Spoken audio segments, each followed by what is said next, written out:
नमस्कार, सत्यदर्शन न्यूज मध्ये आपले स्वागत आहे. मी पायल शहा. एक नजर टाकूया आजच्या ठळक घडामोडीवर.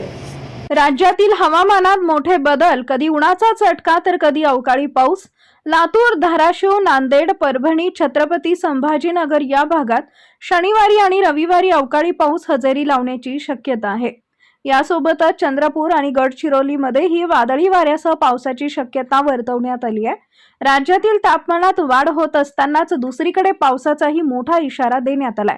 आज दिवसभर तापमानात चढ उतार राहण्याचा अंदाज हवामान विभागाचा आहे.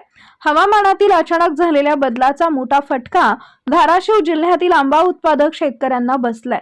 तापमानातील चढ उतार आणि वातावरणातील बदलामुळे आंब्याला आलेला मोहर पूर्णपणे गळून पडल्याने उत्पादनावर मोठा परिणाम झालाय. यामुळे जिल्ह्यातील हजारो आंबा उत्पादक शेतकऱ्यांचं मोठं नुकसान झाल्याची माहिती समोर आली आहे. मोहर नष्ट झाल्याने यंदाच्या हंगामात आंब्याचं उत्पादन घटण्याची भीती शेतकरी व्यक्त करत आहेत.